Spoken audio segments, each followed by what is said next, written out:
Hi everyone. In this video, I'm going to talk about angular momentum. We've already done a lot on angular momentum in third year quantum mechanics, but in this lecture, I want to show you guys how the entire edifice of angular momentum theory can come about just from the commutation relationships alone. And the other thing that we would like to be able to do is to manipulate the operators rather than the wave functions. Now, at some level, we've already done this. For example, for spin, we don't have wave functions. We've just been writing spinors, which are kind of abstract, operator-like manipulations. So here we're going to do that in a way which can be applied to the orbital angular momentum, the spin, or any other angular momentum that we can think of. So in previous courses, we have introduced the orbital angular momentum operator L equals R cross P. And we've noted that in the three-dimensional Schrodinger equation, if V of R is a central potential, in other words, V only depends on the magnitude of R rather than its direction as well, then angular momentum is conserved. That is, we can write dl dt equals 0. And remember, that's three different equations, one for Lx, one for Ly, and one for Lz. Or, equivalently, we can write the commutation relation HL equals 0, which is actually three commutation relationships, again, for Lx, Ly, and Lz. And H is the operator of time translation. So these two equations are actually completely equivalent. And we also introduced commutator laws that looked like this. Lx, Ly equals I H bar Lz. And we need little hats on all of these to remind us that they're operators. More generally, and it's easy to generalize these because they're all cyclic. More generally, we can write Li Lj equals I H bar epsilon ijk lk, where epsilon ijk is the antisymmetric tensor. And the other thing we did is we talked about eigenfunctions of L, and we kind of derived these for the three-dimensional case. The eigenfunctions were written as YLM. They are functions of angles, theta and phi. Remember, this is for the orbital angular momentum, so we do actually, for the orbital angular momentum, have wave functions, YLM, which are eigenfunctions, and they are defined such that Lz YLM is equal to M YLM, and L squared YLM equals L plus 1 YLM. So that defines the eigenfunctions for the orbital angular momentum. Before we continue, let's just do a quick check for Lx Ly equals ILZ. So in other words, for the equation at the top of the page here. So let's do a quick check. Before we start, we're going to need a little refresher. So a little refresher for commutation rules. Maybe write them over here. Okay. So commutator AB equals minus the commutator BA. I think most of us remember that pretty easily. I'm not going to draw the hats on all these because it'll take me too long. More rules. There's actually a couple of associativity rules like this.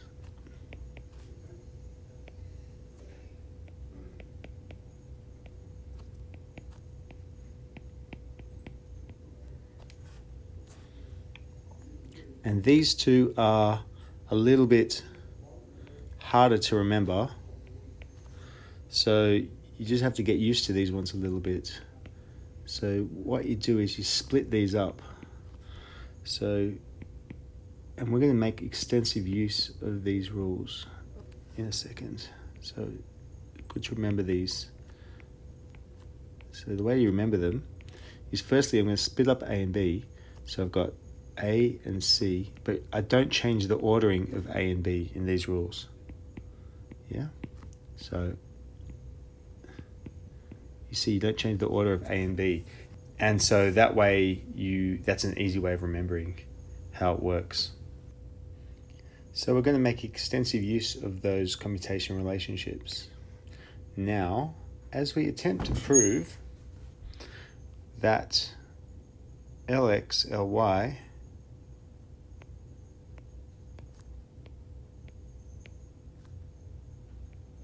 equals ILZ. So let's do it. So we have to remember firstly that we've got y pz minus zpy. That's Lx. And Ly is zpx minus xpz. And I should put little hats on all of these operators. Z and x are also operators, but we'll just do everything in real space, so it's just that the operator x is x. Okay, now what we can do now is we can expand this out using the commutation relationships, the rules that we've just written down. So let's go ahead and do that. So we're going to have ypz zpx minus zpy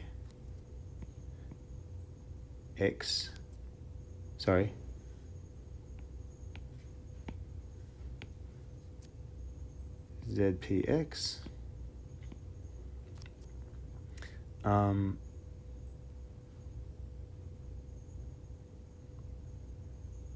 right, and then the next one is minus ypz xpz, and the last one is zpy xpz. And the hard bit is just remembering which one you've already done. I'll put on all my little hats again. So now when I look at these, there's only two of them which are going to be non-zero, right? This one here, the second one, this one here, the second one, that has nothing in it which would not commute. Px commutes with z, py commutes with z, and px commutes with py. So in fact, in that case, there's no term which is going to be non-zero. And the same for the next term after that. We've got ypz and xpz, and then everything commutes with everything else. The last two have a z and a pz in both of them. So that's where we're going to have something coming up. So what we're going to do now is we're going to factorize them using those last two of the commutation relationships. So the way we can do that, ypz zpx is like y pz zpx, right? So we can factorize that first one, and y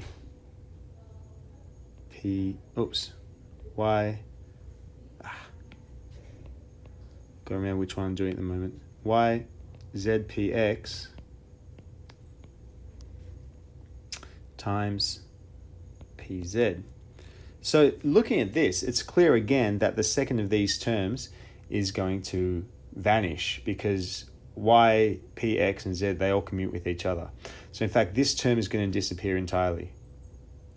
So in that way, I can take out the ypz, and so I will just, we'll leave it like that for the time being.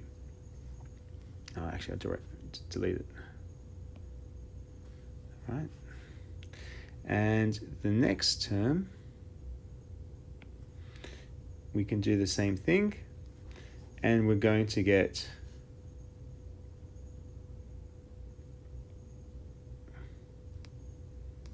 x times zpy pz. And obviously if we factorize out the pz, then we're left with another commutator, which is 0. So that's the first step, and then we apply the same thing again, and now we're going to get y pz z px, and the other term is 0, and now I'm going to swap these around because I want pzz again, so minus x pz z and py over here. Okay, and pzz, I know what the commutator is. It is y times minus I h bar px minus x minus I h bar py, and that is nothing but I h bar times LZ. And so we've proved the relationship. So that was just a little test, a little check that we know how to use and manipulate the operators. So what is surprising is that we can build the entire angular momentum theory based on these commutator relationships alone. This is a bit similar to describing the quantum harmonic oscillator based on A cross equals 1. That commutation relationship leads to the entire energy spectrum of the quantum harmonic oscillator. Now we need to be able to do this because for spin, for example, there is no theta phi to play with. There's no wave function in real space because it lives in spin space. So what we're going to do is we're going to start with the commutator rules and build it up from there. So we're going to start with the commutator rules for some angular momentum J. And the rules, well, we already know what the rules are. It's Ji, Jj equals I epsilon ijk jk, where epsilon ijk is again the antisymmetric tensor. Just be careful, this I is the square root of -1 and the other i's are all indices. Hopefully you'll remember that. Okay, so homework. Just a little aside. Always nice to do a bit of homework. Make sure that you understand what's going on. So for homework, just show that Ji, any of the Ji's, any index, Jx, Jy, Jz, commutes with J squared. Just a little thing to make sure. Now, we are going to define the eigenvalues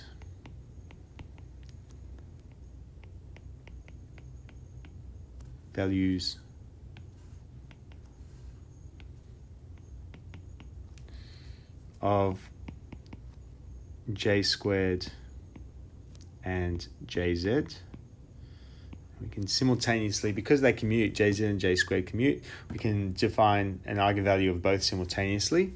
And that one's going to be phi Jm, which we can also write as just a ket Jm, such that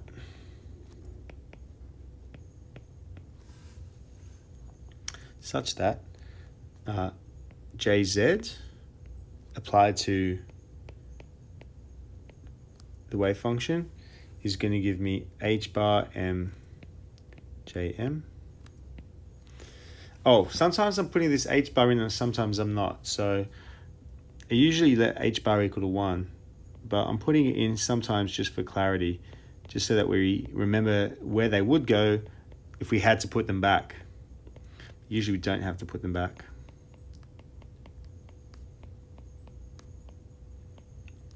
Okay, so here J and M are complex numbers in general. And we know that they're complex numbers because they are the eigenvalues of J squared and JZ.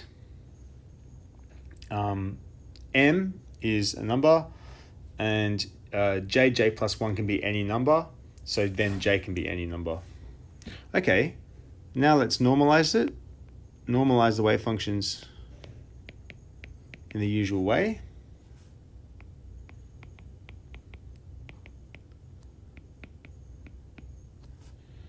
And we normalize it as Jm, J prime, M prime, equals delta J, J prime, delta M, M prime. And now, so that's just, they're normalized to 1, and they give 0 if they have different J's and M's. So that's the usual orthonormal wave functions. Now we're going to go ahead and define the ladder operators. And we did this a little bit last year as well, but it's good just to go over it. Ladder operators are J plus or minus is equal to Jx plus or minus Ij, y. So J plus is with the plus sign, J minus with the minus sign. And these obey a set of derived commutation relationships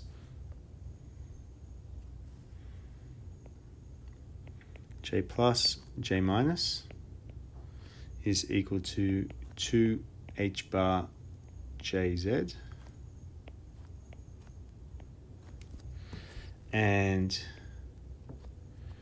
JZ, J plus or minus, is equal to plus or minus H bar J plus or minus. In other words, the J plus and the J minus commute with J's. Nope, shut up. That's incorrect. And the last one is that J squared and J plus or minus is commute. That's commute. And homework is prove these.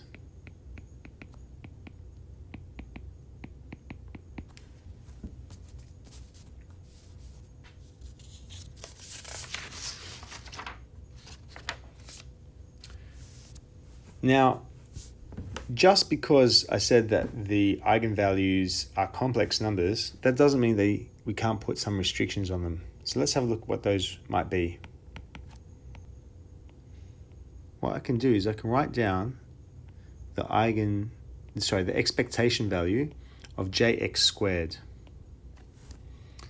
And that is just the same thing as saying, well, I'm going to apply Jx, one of the Jx's to the left-hand side, so to the wave function Jm on the left, and the other of the Jx I'm going to apply to the right, like so.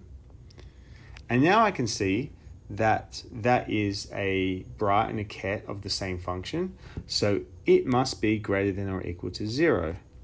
Right? It must be real and it must be greater than or equal to 0.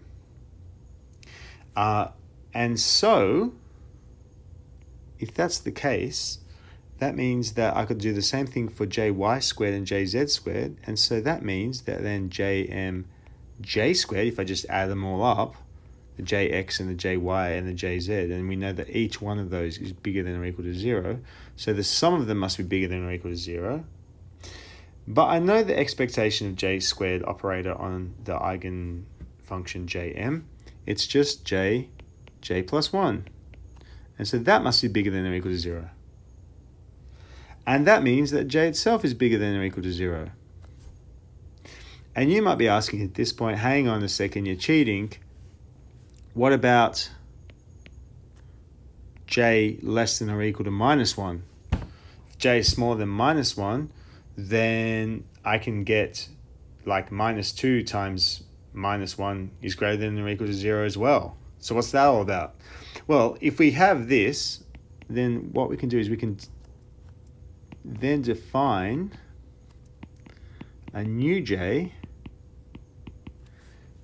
prime, which is equal to minus j plus 1, and then that j prime must be bigger than or equal to 0, and I can just use that as my new j. So either way, I can always get a positive j.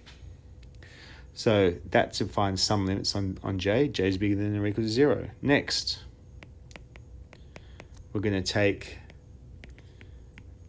the expression j squared, j plus or minus jm.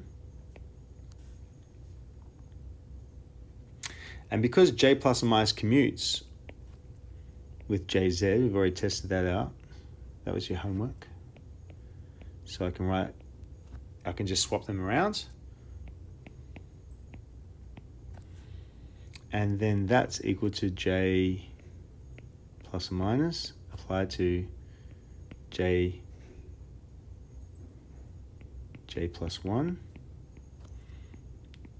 jm, or j plus 1 times j plus or minus. So what that means is that j plus jm or j minus jm, the wave function that results from that, is also an eigenstate of j squared with an eigenvalue of j plus 1. In other words, applying j plus or j minus does not change the total j. All right, what about jz? If I take jz and I apply it to the function which is raised or lowered version of jm, what do I get? Well, firstly, I need to do a little expansion. So following the commutation relationships above, if I swap jz and j plus, I get j plus plus. So here I'm actually just going to do just the plus one, okay, because it makes it a little bit clearer.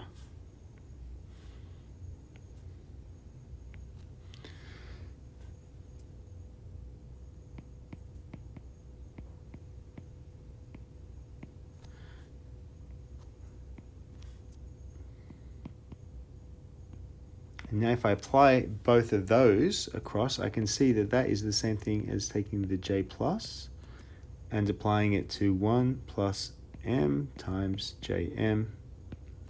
In other words, if I apply j plus, I get another eigenstate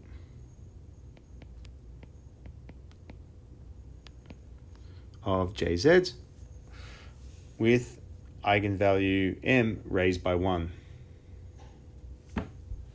Now, next thing we want to do is we want to work out how to express this jm plus 1 fellow in terms of the jm. So we write j plus applied to jm is some number. Do not say much about what it is, but I just write it c plus. So when I apply this j plus operator, I'm going to get some factor times the eigenfunction jm plus 1. So what I'll do now is I'll take this equation that I've just written down and I'm going to take the complex conjugate. If I take the complex conjugate of the left-hand side,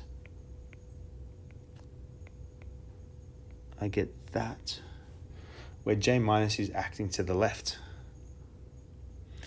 And then that is equal to the complex conjugate of the other side, And because CJM, I don't know if it's complex or real or what, I'm just going to write that little star there because it's complex conjugate. Okay, now I take these two equations, 1 and 2, and I multiply them together.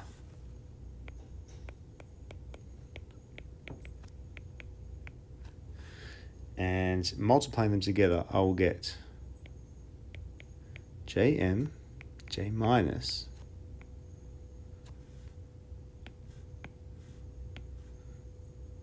J plus, Jm equal to Jm plus 1 times Jm plus 1 and times Cjm squared.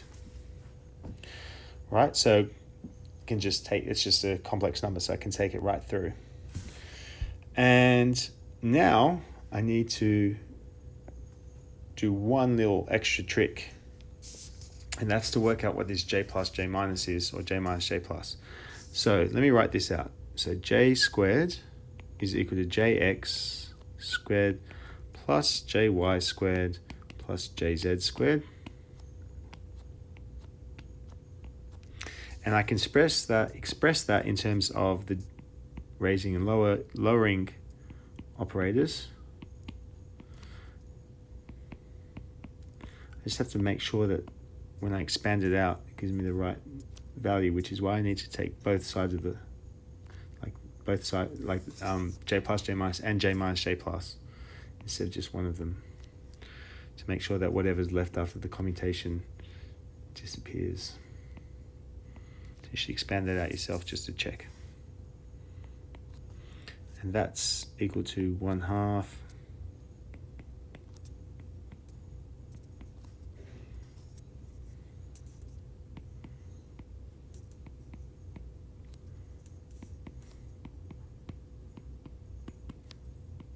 So I take the first one using the commutation relationship that was in the homework.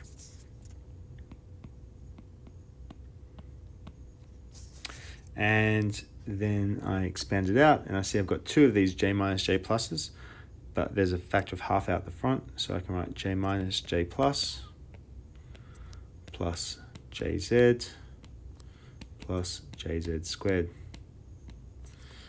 Okay, useful. So, going back to my C plus squareds, so C plus Jm squared, this part here, this wave function here, that's normalized by our assumption. So I can just take that away, that's 1.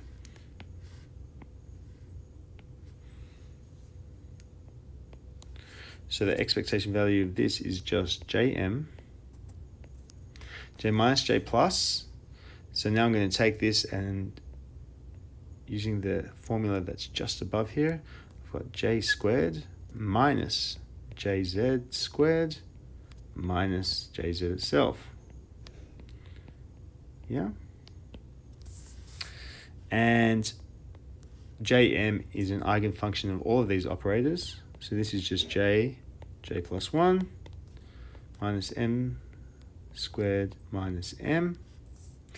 And we can factorize that as J minus M times J plus M plus 1. And therefore, the final value for C plus is equal to, I'll put the H bar in just in case you need it one day. You'll know where it goes.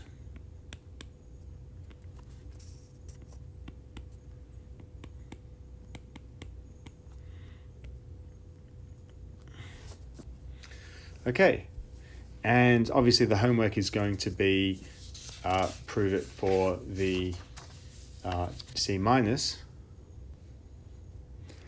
Okay, so the next job is we're going to get even tighter constraints on J and M. So we know that J is greater than or equal to 0. Let's see if we can get some interesting constraints on M as well. So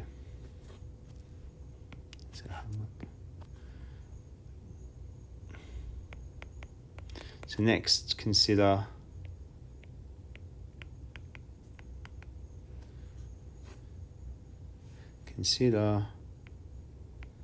J plus phi Jm. Oops.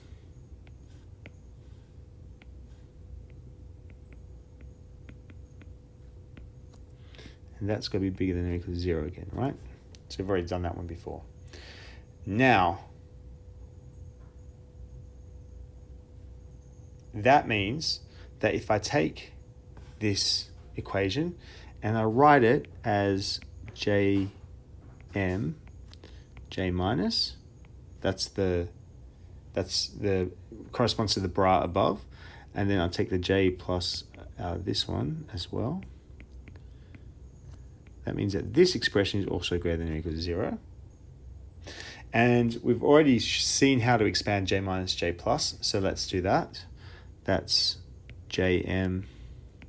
J minus J plus we worked out before. It was J squared minus Jz minus Jz squared.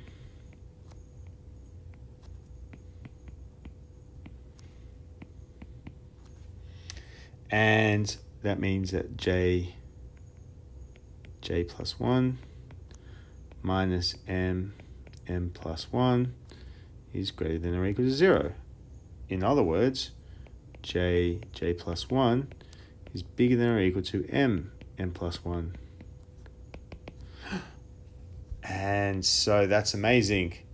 That means that m has to be smaller than j.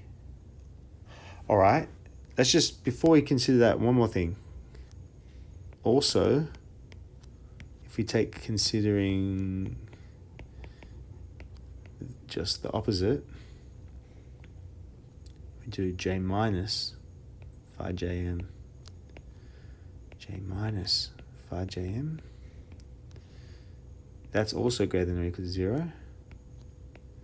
And that one leads to the condition that j plus 1 is greater than or equal to m minus 1. So we have two conditions here, and we know that j is greater than 0. So since j is greater than or equal to 0, we must have minus j is less than or equal to m is less than or equal to j.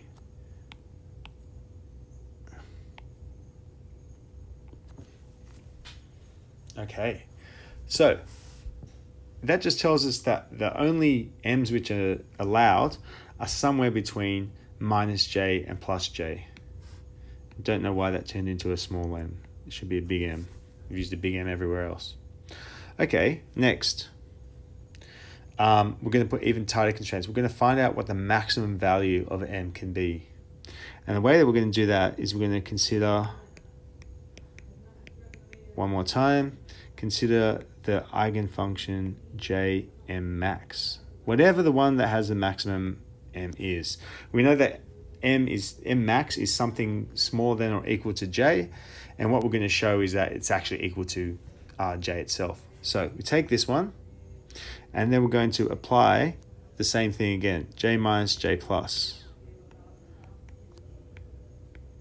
And it's easy to see that if I take the maximum m and I try to increase it by 1 using j plus, then it's not allowed. So that thing has to be equal to 0. In other words, I've laddered off the end of the ladder. I'm not allowed to ladder anymore. I'm ladder full. So using the same old trick again, j minus j plus is j squared minus jz minus jz squared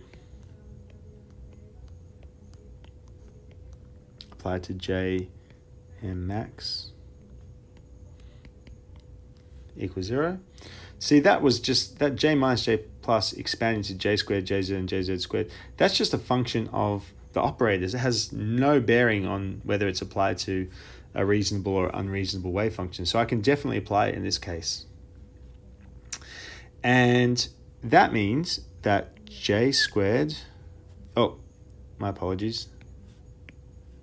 That means that j plus 1 minus m max minus m max squared has got to be equal to 0. Because my assumption is that the wave function or the eigenstate j m max is non-zero because it's the biggest allowed m max. And so if it's allowed, then that means that the coefficient is actually equal to 0 in this case. And that means that j plus 1 is equal to m max plus 1, which obviously means that m max is equal to j. And similarly, you can show, and that maybe that's homework, m min, the smallest value, is equal to minus j. So, therefore, there are 2 j plus 1 states, or steps, I should say, steps between minus j and plus j.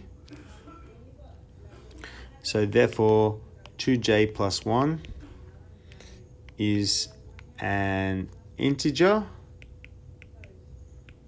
right? Because we need a whole number of steps to go between minus j and plus j, which are the minimum and the maximum allowed m's.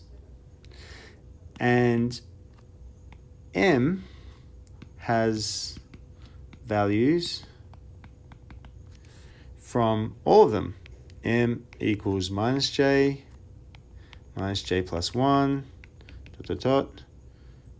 j minus 1 to j. That's all the allowed values. And so we have this idea in our heads of a ladder.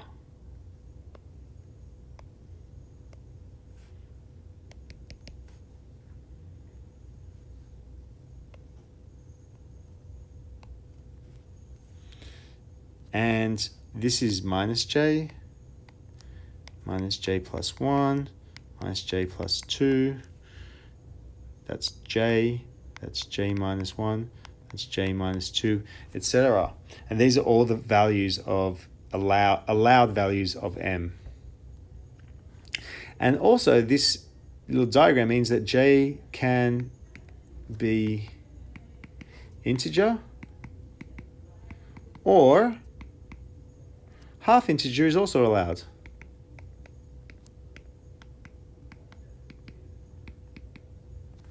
Right, and you can check it. So if you just assume, for example, that j is, I don't know, 5 half. So this is minus 5 half, minus 3 half, minus 1 half, 1 half, 3 half, 5 half. And the number of steps is 2j plus 1, 6 steps, as expected. So that's just one example.